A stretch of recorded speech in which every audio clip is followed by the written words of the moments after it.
আসসালামু আলাইকুম। প্রিয় শিক্ষার্থীবৃন্দ, তোমাদেরকে অনেক অনেক প্রীতি ও শুভেচ্ছা জানিয়ে আজকের অনলাইন ক্লাস শুরু করতে যাচ্ছি। তো একাদশ শ্রেণীর শিক্ষার্থীবৃন্দ, কেমিস্ট্রি ক্লাসে সবাইকে আবারও স্বাগতম। আমি মোসাম্মদ মোর্শেদ আক্তার, প্রভাষক, রসায়ন, চিরকাচাঁদপুর বহুমুখী উচ্চ বিদ্যালয় কলেজ, ফরিদগঞ্জ, চাঁদপুর। তো শিক্ষার্থীবৃন্দ, কেমিস্ট্রি প্রথম পত্রে দ্বিতীয় অধ্যায় কিছু টপিকস নিয়ে আজকে তোমাদের জন্য আলোচনা করব। তো এক্ষেত্রে ইলেকট্রন বিন্যাসের যে কাঠামো, সেলগুলো দেওয়া আছে, নিউক্লিয়াসের চতুর্দিকে ইলেকট্রনগুলো কতগুলো অনুমোদিত বৃত্তাকার কক্ষপথে কিভাবে ঘূর্ণায়মান আছে সে ছবিটি তোমরা দেখতে পাচ্ছ। তো আজকের আলোচ্য বিষয় হলো আপ-বাউ নীতি, পলির বর্জন নীতি, কুন্ডের নীতি। শিক্ষার্থীরা, এই পাঠ শেষে আমরা জানতে পারবো পলির বর্জন নীতি ব্যবহার করে মোট অরবিটাল ও ইলেকট্রন সংখ্যা নির্ণয় করতে পারবে, মৌলের ইলেকট্রন বিন্যাস করতে পারবে। কুন্ডের নীতি অনুসারে মৌলের ইলেকট্রন বিন্যাস কিভাবে করা হয় তা শিখবে। এবার একটি ছবি দেখো, বিল্ডিং কিভাবে একতলা দুতলা এভাবে স্তম্ভ আকারে দেওয়া হয়েছে, ঠিক সেভাবে আমাদের ইলেকট্রন গুলো নিউক্লিয়াসের চতুর্দিকে কিভাবে বিন্যস্ত থাকবে, অধিক্রমণ করবে, সেটাই এই নীতিগুলোর মূল কথা। তো প্রথমে আসি আমরা আপ-বাউ নীতি।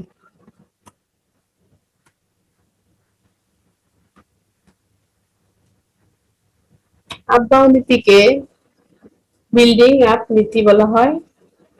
এক্ষেত্রে নিম্নতম শক্তি স্তরে যে অরবিটাল, এই অরবিটালটা অধিক স্থিতিশীল, স্টেবল। এই স্টেবলতার কারণে পরমাণু প্রথমে সর্বনিম্ন শক্তি স্তরে অরবিটাল এবং পরে ক্রমান্বয়ে উচ্চতর শক্তির অরবিটাল সমূহ ইলেকট্রন দ্বারা ধারাবাহিকভাবে পূর্ণ হওয়ার নিয়মকে আপ-বাউ নীতি বলে। অর্থাৎ পরমাণুর ইলেকট্রন বিন্যাসের সময় ইলেকট্রন সমূহ তাদের বিভিন্ন অরবিটালে শক্তির উচ্চ ক্রমানুসারে প্রবেশ করে।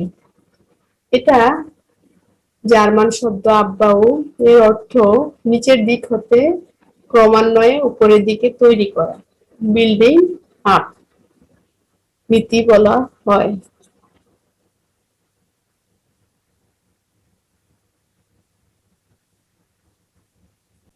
শিক্ষার্থীরা দেখো, আমরা তাহলে এই আপ-বাউ নীতিতে বলতে পারি পরমাণুর ইলেকট্রন বিন্যাসের সময় ইলেকট্রন প্রথমে নিম্ন শক্তির অরবিটালে এবং পরে ক্রমান্বয়ে উচ্চ শক্তির অরবিটালে ইলেকট্রন প্রবেশ করবে। অরবিটাল ইলেকট্রন দ্বারা পূর্ণ হওয়ার এই নিয়মটাই আসলে হচ্ছে আমাদের আপ-বাউ নীতি। এই নীতিকে n+l এর রীতিও বলা হয়। তোমরা জানো n হচ্ছে প্রধান কোয়ান্টাম সংখ্যা আর l হলো সহকারী কোয়ান্টাম সংখ্যা। তো এখানে n এর মান হচ্ছে শেলের মান, k l n, n সমান 1 হলে k শেল, n সমান 2 হলে দ্বিতীয় শক্তি স্তর যেটা, হ্যাঁ, l শেল। এগুলো আমরা বোরের মডেল থেকে জেনেছি। তো আশা করি তোমরা মনোযোগ দিলে শিখতে পারবে আপ-বাউ নীতিটা আসলে অতটা কঠিন নয়। এক্ষেত্রে তোমাকে যে নিয়মটা ফলো করতে হবে n+l এর, সেক্ষেত্রে দুটি অরবিটালের মধ্যে কোনটি নিম্ন শক্তির তা প্রধান কোয়ান্টাম সংখ্যা n এবং সহকারী কোয়ান্টাম সংখ্যা l এর মান থেকে হিসাব করা হয়।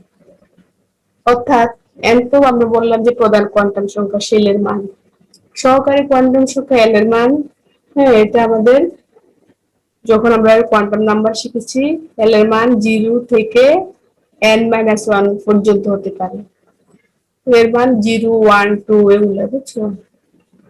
এল এর মান 1 2 এরকম হতে পারে। এস অরবিটাল হলে 0 হবে, পি অরবিটাল হলে 1 হবে। সেক্ষেত্রে যে অরবিটালের জন্য n প্লাস এল এর মান কম যোগ করলে সেটা হলো আমার নিম্ন শক্তির অরবিটাল। খেয়াল করো নিম্ন শক্তির অরবিটাল কিভাবে হয়, n প্লাস এল এর মান যার কম এবং ইলেকট্রন তাতেই প্রথম প্রবেশ করবে। যেমন ধরো 3d অরবিটালের জন্য এখানে n এর মান অবশ্যই কত 3 আর d এর মান l সমান 2। আগেই বললাম s সমান 0 হলে l সমান 1, p তে 1 হলে l এর মান p এর মানের জন্য 1 এবং d এর অরবিটালের জন্য l এর মান 2 হবে। s p d এইভাবে আসছে। s এর মান 0 দেখানো হয়েছে। তো 4s অরবিটালের জন্য n সমান 4, l সমান 0 অর্থাৎ 4 প্লাস 0 ইকুয়ালস টু 4। 3d অরবিটালের জন্য n প্লাস l 3 প্লাস 2 তার মানে হচ্ছে 5।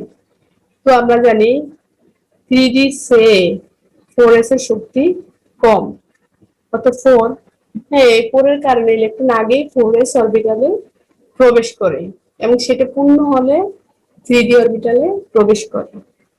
এটাই হচ্ছে আব্বাও নীতি এবং এই আলোকে পটাশিয়ামের ইলেকট্রন বিন্যাস করা হয়েছে 1s2 2s2 2p6 3s2 3p6 3d10 4s1 মানে দিতে না দিয়ে আমি কিসে দিলাম 4s অরবিটালে।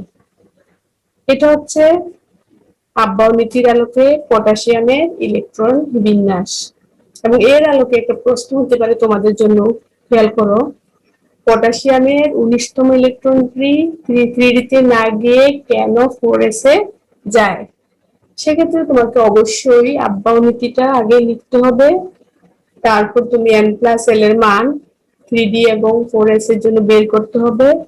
বের করে মান দেখে আমি বলবো যে 3d এর চেয়ে 4s এর শক্তি কম, ইলেকট্রন আগে 4s অরবিটালে প্রবেশ করে এবং সেটা পূর্ণ হলে 3d অরবিটালে প্রবেশ করবে। এভাবে আমরা অ্যান্সার দিতে পারবো। তো আশা করি তোমরা বুঝতে পেরেছো। উপরের কে এর ইলেকট্রন, কে মানে পটাশিয়াম, এর ইলেকট্রন বিন্যাস থেকে দেখা যাচ্ছে যে 3d অরবিটালের চেয়ে 4s এর অরবিটালের শক্তিটা কম। তাই পটাশিয়ামের 19তম ইলেকট্রনটি 3d অরবিটালে না গিয়ে 4s অরবিটালে স্থান গ্রহণ করেছে। এবার আরেকটি নিয়ম দেখো, যদি দুটি অরবিটাল মনে করো n প্লাস l এর মান যদি সমান হয়ে যায় সেক্ষেত্রে কি হবে, সেক্ষেত্রে আমাকে অবশ্যই খেয়াল করতে হবে যে n এর মান যার কম দুটো অরবিটালের মধ্যে যার n এর মান কম সেটাই নিম্ন শক্তি স্তর এবং ইলেকট্রন তাতেই আগে প্রবেশ করবে। যেমন ধরো 3d অরবিটালের জন্য n এর মান 3, এটা তো দেয়া আছে, আর d এর মান আমাকে অবশ্যই l এর জন্য 2 ধরে নিতে হবে। p হলে 1 হবে, s হলে 0 হবে, এটা খেয়াল করবা। 0 1 2 sp d এভাবে আসছে। তো 3d অরবিটালের জন্য মান হলো কত, n প্লাস এর জন্য 5 3 2 5, 4p অরবিটালের জন্য কত 4 প্লাস 1 তার মানে হলো 5। তার মানে 3d এবং 4p অরবিটাল দুটির মানে কি সমান। তো সেক্ষেত্রে যার n এর মান কম, এখানে n এর মান কার কম 3d তে, তো এখানে 3d অরবিটালে আগে ইলেকট্রন প্রবেশ করবে। তো আমাদের অবশ্যই আব্বাও নীতিতে ইলেকট্রন প্রথমে নিম্ন শক্তির অরবিটালে যাবে আর ক্রমান্বয়ে এটা উচ্চতর শক্তি স্তরে যাবে। তো সেক্ষেত্রে আব্বাও নীতির একটি কাঠামো এখানে আছে ডায়াগ্রাম, সেক্ষেত্রে তোমাকে এটা শিখতে হবে 1s 2s 2s উপরে নিচে হবে একসাথে হবে, 3s 3p 3d। আমাদের মেন বইতে এটা খুব ভালোভাবে দেওয়া আছে, আশা করি তোমরা বই থেকে প্র্যাকটিস করবে। 4s 4p 4d 4a এভাবে আসছে। এবার দেখো ইলেকট্রন গুলো কিভাবে সাজানো হয়েছে। উপর দিক থেকে তীর চিহ্ন দিলে এক নম্বর আসবে 1s orbital, 2s 2p 3s 3p 4s 3d 4p 5s।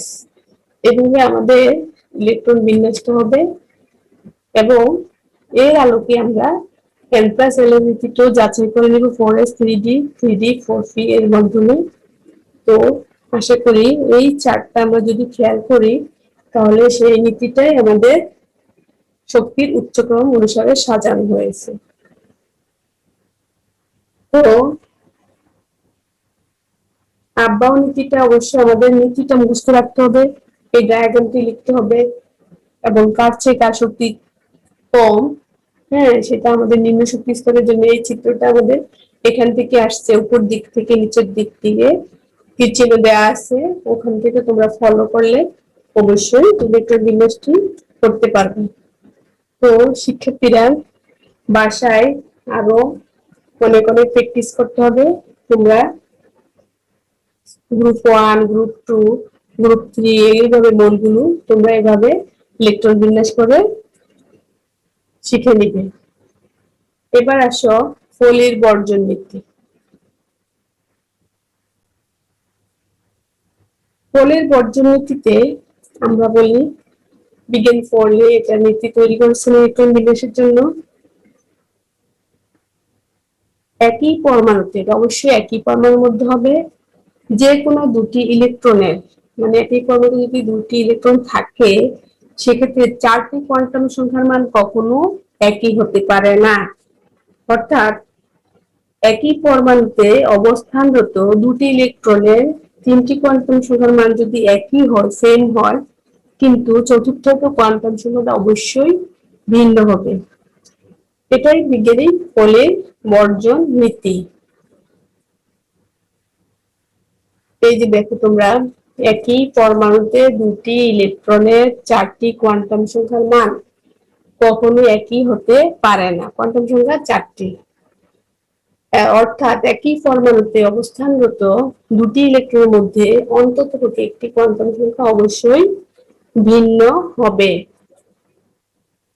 যেমন ধরো ফলির বর্জন নীতিতে হিলিয়াম 2 পারমাণবিক সংখ্যা এবং এটা ইলেকট্রন বিন্যাস করলে 1s2 s অরবিটালে দুইটি ইলেকট্রন থাকতে পারে। তো এক্ষেত্রে প্রথম ইলেকট্রনের জন্য কোয়ান্টাম সংখ্যা চারটে হলো n l m s, প্রধান কোয়ান্টাম সংখ্যা n, সহকারী যেটা সেটা হচ্ছে l, ম্যাগনেটিক কোয়ান্টাম সংখ্যা হচ্ছে m, স্পিন যেটা সেটা হচ্ছে s। তো শিক্ষার্থীরা তোমরা কোয়ান্টাম সংখ্যাটা ভালোভাবে শিখে নিতে হবে। এগুলো না পারলে তোমরা কিভাবে ইলেকট্রন বিন্যাস করতে পারবে? অবশ্যই ইলেকট্রন বিন্যাস আমাদের জানা একান্ত প্রয়োজন। তো এক্ষেত্রে দেখো n এর মান যদি শেলের মান ধরি, n এর মান 1, হ্যাঁ, প্রথম ইলেকট্রনটার জন্য, এবং l এর মানটা আমরা বের করব 0 থেকে n-1 পর্যন্ত। n-1 মানে 1 - 1 মানে 0, l এর মানও 0 হবে এবং ম্যাগনেটিক কোয়ান্টাম সংখ্যা m এর মান হবে +-l। অবশ্যই 0 হলে 0 প্লাস প্লাস হলে 0 এবং প্রত্যেকটা ইলেকট্রনের কোয়ান্টাম সংখ্যার জন্য, ম্যাগনেটিক কোয়ান্টাম সংখ্যার জন্য s এর মান স্পিন ঘড়ি কাঁটার দিকে অথবা ঘড়ি কাঁটার বিপরীত দিকে, সেটা +½ হবে একটা ইলেকট্রনের জন্য। পরবর্তীতে আরেকটি ইলেকট্রনের জন্য E2 যেটা n=1 ঠিকই হবে একই রকম, l=0 একই রকম, বুঝছো, m=0 তাও একই রকম, কিন্তু s=−½ সেটা অবশ্যই ভিন্ন, পজিটিভ আর হলো নেগেটিভ স্পিন কোয়ান্টাম। এটা ঘড়ির কাঁটার দিকে হবে আর একটা হবে ঘড়ির কাঁটার বিপরীত দিকে ইলেকট্রনগুলো আবর্তন করবে। এই দেখছো? তো বিজ্ঞানী ফলির এই নীতিটা হচ্ছে ফলির বর্জন নীতি।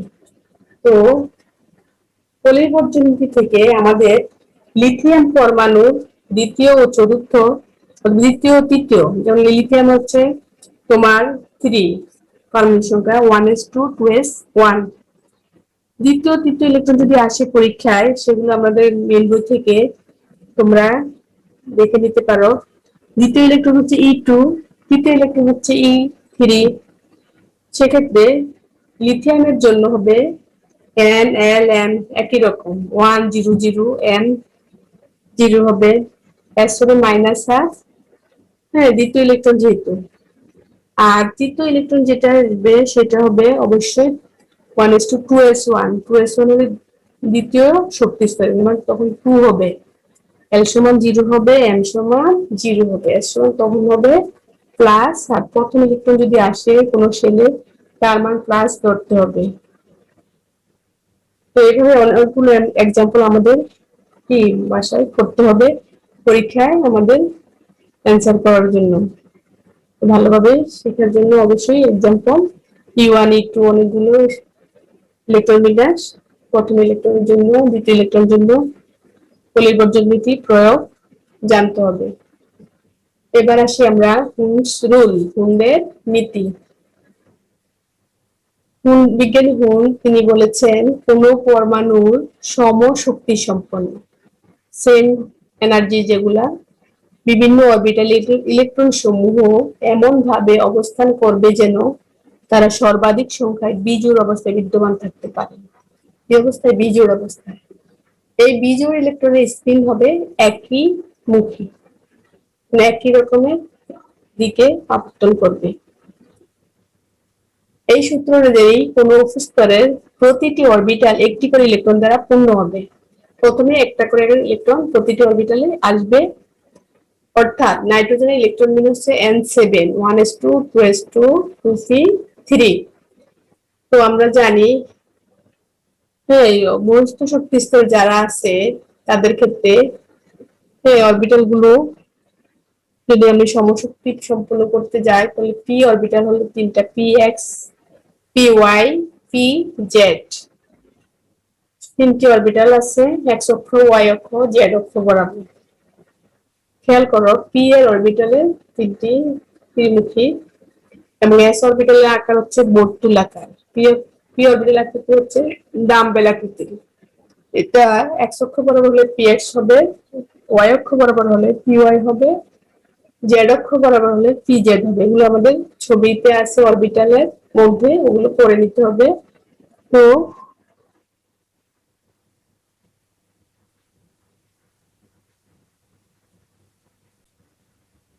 শিক্ষার্থীরা নাইট্রোজেনের ক্ষেত্রে 2p উপস্তরে তিনটি ইলেকট্রন একমুখী স্পিনে পৃথকভাবে থাকবে।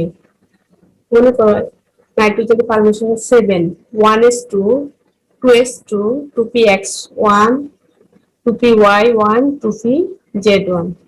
তার মানে হচ্ছে তিনটা ইলেকট্রন কি বিজোড় ইলেকট্রন এবং এদের স্পিন একই মুখী। হুন্ডের নিয়ম অনুসারে এই ইলেকট্রন বিন্যাসটা আমরা আলাদা আলাদা ভাবে যখন তিনি দেখাচ্ছেন 1s অরবিটালে প্রথমে একটি একমুখী হলো কি উপর দিকে, আরেকটা হলো বিপরীতমুখী নিচের দিকে তীর চিহ্ন দেখানো হয়েছে। দুইটি ইলেকট্রন 1s অরবিটালে, 2s অরবিটালেও দুইটি ইলেকট্রন বিপরীতমুখী স্পিনে আছে।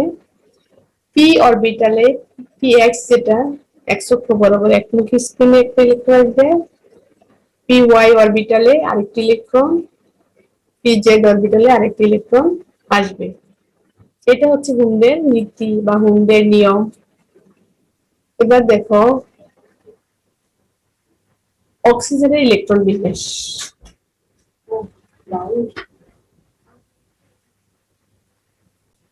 অক্সিজেনের ইলেকট্রন বিন্যাসের পারমাণবিক সংখ্যা হচ্ছে 8 1s2 2s2 2px 2py 2pz।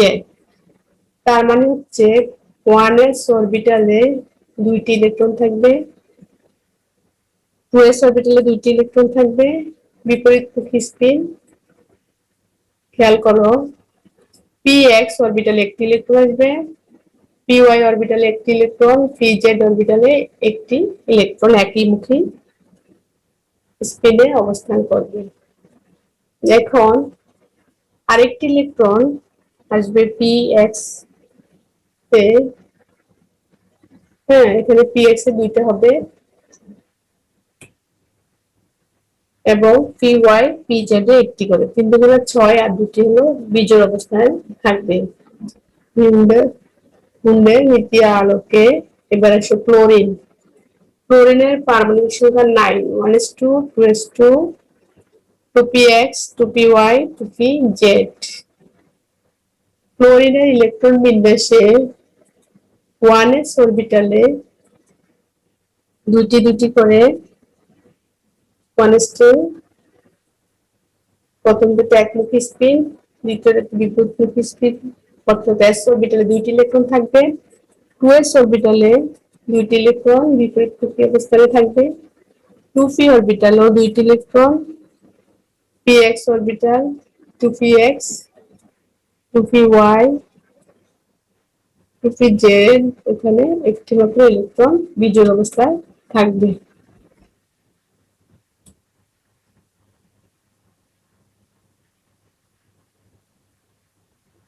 এটা হচ্ছে ক্লোরিনের হুন্ডের নীতির আলোকে ইলেকট্রন বিন্যাস। এবার দেখো ফসফরাস, এর পারমাণবিক সংখ্যা 15, 1s2, 2s2, 2px, 2py, 2pz, 3s2, 3px, 3py, 3pz, 2px2 হবে এখানে। এক্ষেত্রে প্রথমে অরবিটাল গুলো বিপরীতমুখী স্পিনে ইলেকট্রন আসবে। পি অরবিটালে যেটা থাকবে 2p বিজোড় অবস্থায় থাকবে। শিক্ষার্থীরা দেখো, তাহলে আমরা বলতে পারি হুন্ডের নীতিটা হচ্ছে সমশক্তি সম্পন্ন বিভিন্ন অরবিটালে ইলেকট্রন গুলো এমন ভাবে অবস্থান করবে যেন তারা সর্বাধিক সংখ্যায় ম্যাক্সিমাম যেটা বিজোড় অবস্থায় থাকতে পারে, এবং এই বিজোড় ইলেকট্রন গুলো স্পিন হবে একমুখী। তো হুন্ডের নীতির আলোকে আমাদের মৌলগুলোর ইলেকট্রন বিন্যাস করতে হবে। নাইট্রোজেন, ফসফরাস যেগুলো আছে আমাদের মেইলিতে, সেগুলো বাসায় বসে প্র্যাকটিস করবে, তাহলে তোমরা বিষয়টা আরো ক্লিয়ার হয়ে যাবে তোমাদের জন্য। এবার তোমাদের বারবারিক কাজ যেটা থাকবে, পলির বর্জন নীতির আলোকে sp d ও f অরবিটালে সর্বোচ্চ ইলেকট্রন সংখ্যা নির্ণয় করো। হুন্ডের নীতির অনুসারে যেটা আছে chlorine, phosphorus, sulphur, nitrogen, iron, manganese এর ইলেকট্রন বিন্যাস করো। যেমন ধরো আরো ছোট ছোট জ্ঞানমূলক প্রশ্ন হতে পারে, আব্বাও নীতি কি, পলির বর্জন নীতি কি, হুন্ডের নীতি কি, এগুলো বাসায় শিখবে, মনোযোগ দিয়ে লিখবে। এই যে একটু আগে যে ক্লাসে আজকে বললাম পটাশিয়ামের 19তম ইলেকট্রনটি 3d তে না গিয়ে কেন 4s এ যায়, আশা করি উত্তরটা পেয়ে যাবে। খাতায় গুছিয়ে লেখার চেষ্টা করবে। তো সবাই ভালো থাকবে, সুস্থ থাকবে, পড়াশোনা অধিক মনোযোগী হবে, এই আশাবাদ ব্যক্ত রেখে আজকের মতো বিদায় নিচ্ছি। আল্লাহ হাফেজ।